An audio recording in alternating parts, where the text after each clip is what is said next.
Hello and welcome to another episode of Metal Effort. My name's Nehemiah, and today joining me is this little guy, the Twsbi Eco fountain pen. So this is an interesting pen. I've had a lot of fun reviewing it for the past week. Before I jump into this, I do want to talk a little bit about fountain pens in general. Just want to answer a few questions. So first off, why everybody carry a pen at all?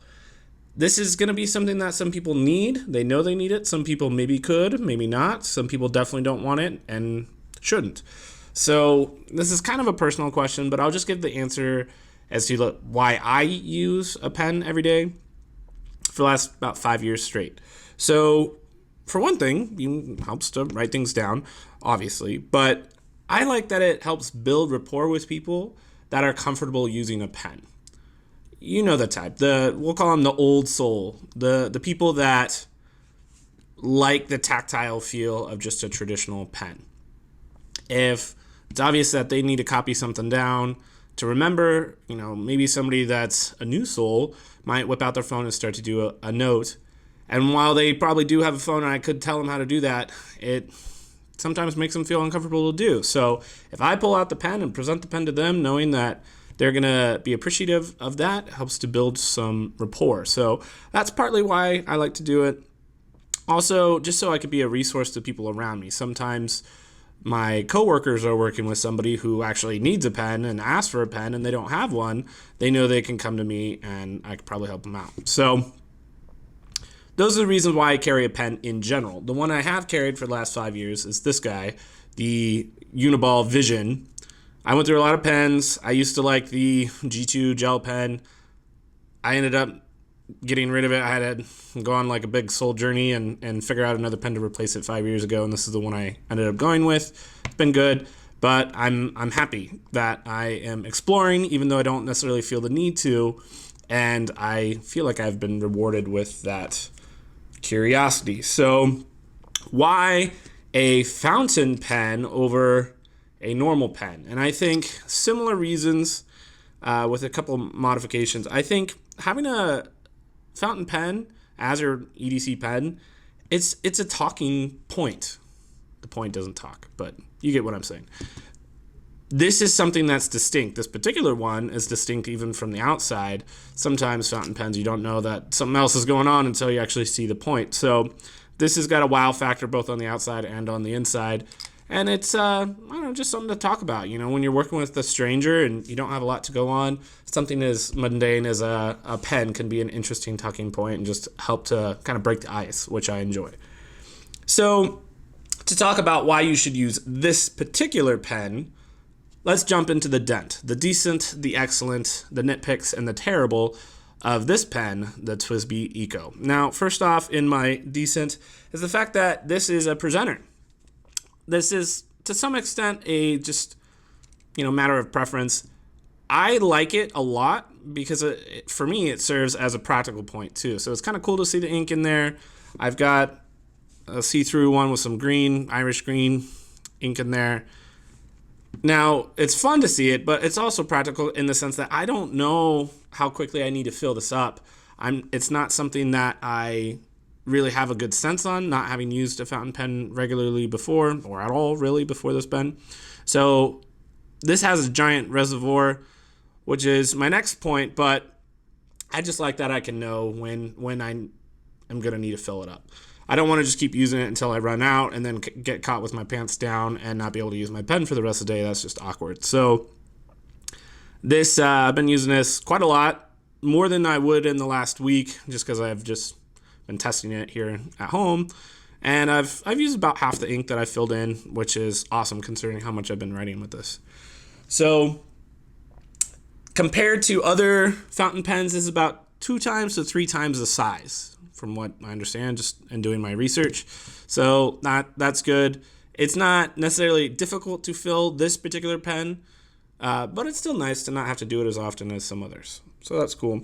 Next is how large the pen is without it being posted. So some pens are designed to be super small in the pocket to where, maybe the pen only comes up to here, and then you kind of have to post is putting the cap on the end, You have to post the cap in order to even use it. Otherwise, it'll fall into your little handhole here. And so this is just long enough to where it rests comfortably here. It's not getting this knob that I'll talk about more later. So if you want to use it without the lid posted, you can. And the reason I don't want to is I'm more often than not giving the pen to somebody else to use than using it myself. And so this is a nice pen. I don't want to buy replacement. So if I keep the cap and I hand it to somebody, they're a lot less likely to keep the pen, even accidentally, because they're worried about this going all over the place. You know, you're kind of using it more delicately. So you're like, oh, here's your pen back. I don't want to get it all over the place. So if I give them the cap, they might be, you know, just from habit of their own pen, might put the cap on and stick it in their purse and not even realize, you know. So some people prefer to have the cap posted. If you're holding like a notepad and then you're writing, you don't have a spot to put the lid, or you don't want to hold the lid while like under the notepad. So that'd be a reason to do it. And so I think it's worth still talking about it being posted. It's a large cap, but it's not particularly heavy. So I don't think it, you know, uses too much weight in the back to where it's like an imbalanced writing tool. I feel like I'm just as comfortable using it with or without as far as actually holding it. So I think it goes both ways to, regardless of what you prefer to do. Next is the ergos are surprisingly good on this. So with such a cap, I think a large cap, this kind of makes you think that it's a lot bigger than it is in the hand. When I compare it to my Uniball here, the narrowest part of the part that's I'm actually grabbing onto is actually more narrow than my Uniball, which you would think is pretty thin. And it is thicker at the top, so it's got a more cone shape to it. I actually prefer it. I feel like it's the perfect size for me. So I've, again, medium-sized hands, so take that for what it's worth. The transition here we're going to make is going into the excellent. So excellent part about this is how it actually writes. So you're going to see a bunch of doodles that I've done here, but this is a fine nib. So, you know, hello, I'm Nehemiah. Now you'll notice if I draw it quickly, you have some instances where the line breaks, but I'm going very quickly and I'm changing direction. If I go very quickly in one direction, it does actually very well. So I don't think it's much different than like my Uniball, and it just feels good. I didn't know what to expect. I thought that the fountain pen would be like a scratchy quill. You know, I was thinking of like Harry Potter, where like I'm using the end of a feather. Like I don't think it feels like that at all. It's actually quite comfortable. It's very smooth, has a lot less friction than you would think, but still has some tactile feel there for some response. This is perfect. I feel like this writes, you can draw with it too, but it writes just as good as any other pen I've ever had. And I'm really, really surprised and pleased with how well it does. Now, next thing I want to talk about is the hydraulic part here. So the way that you get ink into the pen is you screw this little thing down. I'm not going to do it, but it plunges this little piston down into the reservoir. So then you get your ink, got my Mont Blanc, and you dunk it in, and you just make sure that this part is sealed inside the ink, and then you twist it the other direction, and it sucks the ink into the reservoir, leaving about that much headroom. Super easy. Took me like, I don't know, 20 seconds to fill it. So I'm an idiot. If I could pull this off, anybody can. So I know there's other options as far as, you know, how to get the ink inside different styles of pens. You have little bladders that you pinch and like a turkey baster, and then you suck it up and you stuff it in the pen. There's just the cartridges that you buy that are like standardized, and you plug them in. I really like this. I kind of like the fun of, you know, picking inks and refilling them myself and kind of experimenting with different colors and kinds. I've got, you know, the Irish green that I've got in the other one. I've got your normal just Waterman black inks. And so that's part of the fun of having a fountain pen, is kind of messing around with ink. And this system of refilling is so quick, simple, fun, and easy to understand that it adds to that experience. It doesn't detract from it. So that is in my excellent. Next and last thing in the excellent section is just the price on this guy. So I knew the price going into this. Obviously, I had to buy the pen. So I think, it's hard to know when you have the information at the beginning, but if I was to use this for the week and not know the price, I probably would have guessed somewhere in the $60 to $70 range. I mean, there's definitely some design clues as to why this wouldn't be a $300 knife being made mostly out of plastic. There's enough metal to where it can show up on metal effort. But for what it does and the way it does it and the consistency that it has, I feel like $30 is a fantastic price point for this. So that is the last part of my excellent. Now I do have some nitpicks here. First nitpick is just kind of visually, you're going to need to be prepared to have a few conversations with people. First thing, when you whip this out, somebody will look at it. If they're younger, usually, not always, they think it's like a vape pen. And so they're like, oh, I didn't know you did vape. But they're like, I didn't. This is a pen. And I'm like, huh? And then you open it up and show them the nib, and then they're even more confused. But you just need to be ready to kind of like address that conversation. It's probably going to happen. So with my customers, I like actively want to have that conversation because it helps to build rapport. Otherwise, with coworkers, you just, I don't know. They're like, what are you doing? You're a weirdo.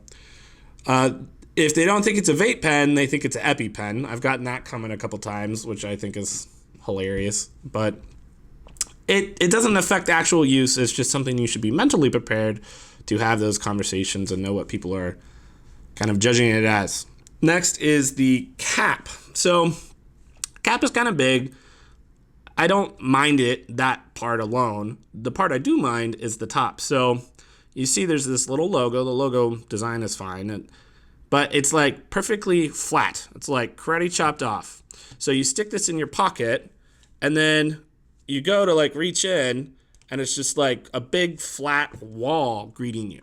So I put this in a pocket I don't normally put stuff in because I didn't want to be bothered with trying to get in to stuff and not keep running into that giant like barrier. If it was like domed a little bit, I don't think it would have bothered me as much because it would have like helped to guide my hand a little over. Like you'll hit it and you won't be sure, do I need to scoot up or down? Because it's so big, you're not sure like where you need to move past it. If there's dome there, your finger can, oh, okay, I'm on the side, and you can go around. The next thing I don't like is this giant red dot, and the red dot is on all of them. You can get different colors. This one's clear. They have white, they have black, a couple other colors, but they all have this giant red dot on the top, and it just kind of, I don't know, it cheapens it. It is a inexpensive pen, but this actively makes it look cheap or toy-like, and so, I don't know. I wish that was clear or just black or something. I think it would add a little bit of class and not affect the production of it at all. Next thing is the back screw part. So, two things about this. If I'm handing this pen to somebody to use and I don't take the cap off for them and kind of like talk about how the pen works or how to use it, and they're just like holding it and exploring it, they're like, try to pull the cap off, it doesn't work. So then they go back here as like the next thing to experiment with, and they start twisting and turning it, which is really bad because if it gets pushed at all, then the ink spills into this section. And so the cap has kind of two safeguards for this. You can see it on the clear one. There's kind of a seal made right here. If a ton of ink gets dumped into this section, it will seep out of that, but not as readily as if that wasn't there. And then there's another rubber stopper on the actual pen, not in the cap, that is like another barrier. So I'm pretty confident that it's not going to spill into my pockets, but if somebody does screw this down, you're going to have a little wet surprise inside here that you got to be ready for. So I kind of like just handed it to people, and they're like, I'm like, no, don't do it. So if you hand it to somebody, hand it to them like this, and then say, okay, I got a cap here. It twists on the back. Don't twist that part. Untwist the cap. And they're like, okay. And then they know how to use it. So you got to be prepared for that. Next thing is on this particular one, the back cap, the hydraulic little piston thing, is a little loose. I'm doing about 1/8 of a churn here without any pressure. It's just not a tight tolerance. Obviously, it's not something I would expect on a mostly plastic device for $30, but it's there, and I'll mention it. I will say on this one, it's a lot tighter. It basically doesn't have any wiggle at all. So I think it's just, quality control. I feel like you can do it. It just didn't happen on this one. So there you go. Next is the pen itself is just large. This kind of goes with the cap part, but you need to clip it. If you just throw this in your pocket, it dominates the pocket. So, there's a lot of pens that either don't have a cap at all, and it's like chopped off here, and then you're unscrewing the cap and you're posting it to like extend the length of the pen. There's like a lot more portable options out there. Generally speaking, they'll either be a lot more expensive for the same quality or the same price and much worse quality than this. So it's not that I'm actively recommending you get a smaller pen. It's just, this is a lot of good here. A little bit of the cost is just how giant it is. It feels better in your hand than you would think given the size, but it does, mostly because of the top of the cap, dominate your pocket a little bit. So keep that in mind. Now the last terrible thing is the difference in nibs. So on this one with the purple ink is fine nib. And then I got this one, I bought two because I didn't know, I've never had a fountain pen. And it's kind of like, shoes in the sense that, that's a Japanese fine is extra, extra fine, or, European fine is different. And so I'm like, I'm confused. I don't know any of them. So I'm just going to buy two different ones so I can kind of get a bearing on which ones I like. Now, you see, I've done a bunch of testing here, and I'll do some fresh ones so you know it's legit. But if I do just normal pressure, normal writing, nothing crazy, I'm just doing lines with the fine tip. The lines are basically perfectly even, and there's not a lot of pulling up at the bottom. It's very good, actually. Now, if I bust out the medium nib, it's got this terrible effect of like pulling up at the bottom and being way darker. If you pause at all, if you're like doing an M and you wait even the briefest amount of times, it's gonna pull up like crazy. This is more how I expected a fountain pen to just be. And so I was really surprised at how awesome this was and how similar it is to my rollerball in quality, in lines and pulling up and all that stuff.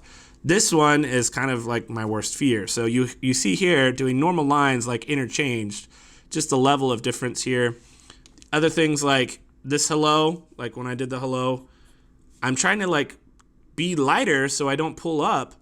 And then sometimes you get these like breaks in line or very thin lines. And so it's just very bottom heavy. All your writing is super bottom heavy.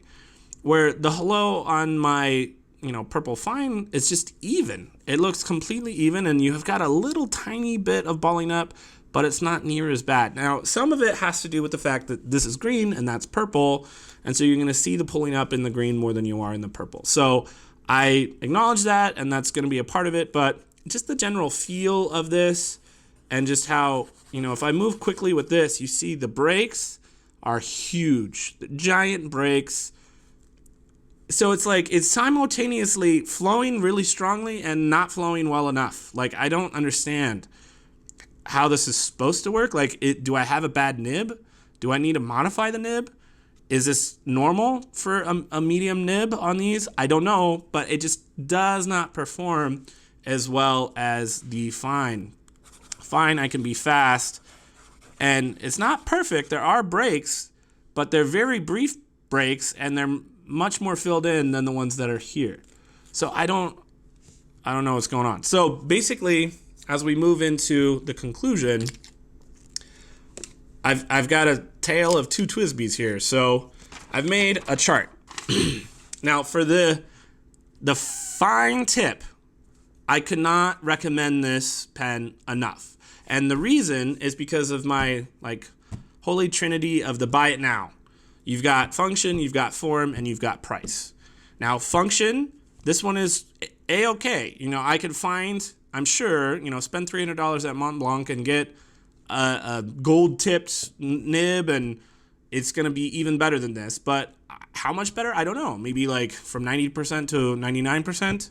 But for the most part, and given the relative ease of refilling this and just the general maintenance of this is pretty low, the function category on this is awesome. And that's the most important part of my priority here. Of what do I care the most about? Form, function, price? I care about function. If, it's all form and all price, but no function, you have a piece of art that doesn't do anything for you. That's not what I'm into. I don't mind form, but that is my last priority. So function, awesome, we're good. Form, as far as like what it looks like, you have to answer that question to you. It kind of looks a little toy-like, especially with this red dot on there. This isn't like the most beautiful thing, but it is a presenter. It's unique looking. It's a talking point. And so I think there's enough form, for me at least, that I'm pretty pleased with this. I give it a little, medium-sized check. Function, great. Price, giant check. This is $30. I would pay $60 for this. I would. And so if you've got, all three, you don't have to really think about it. Just buy it now. It's going to be great for you. This, I think, fits that category. The form is a little, but good, considering the price is so amazing. So that's an easy recommendation.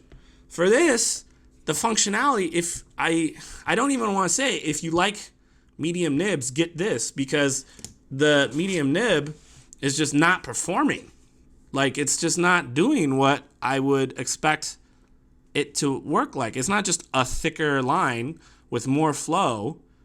It's not as smooth of a flow. It pulls up like crazy, and it doesn't have even lines. So I can't, we go back to this, and the function on this medium nib is like bad.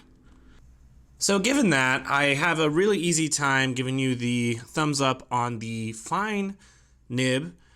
That's my personal preference, but also I think it's a practical, just strictly better, given that the medium tibs all work like the one that I have. I could have a lemon. It's possible. If I get my hands on another medium one and it performs differently than this does, I'll do a update video, but chances are you probably won't see it again because I don't want to risk getting another medium nib. It's just so bad. So if you're going for something that's bold or that has a different shape to it and you actually want to get into calligraphy, I still don't think this is the answer. You're going to want to go with one of the bolder flat ones or something like that. So ultimately, this is my official recommendation, and I can give it a thumbs up, and hopefully this spurs you on into maybe EDCing a pen when you normally wouldn't. And if you are going to get one, maybe you want to think about investing in something like this. I hope this was useful to you, and I will see you guys in the next video. Bye.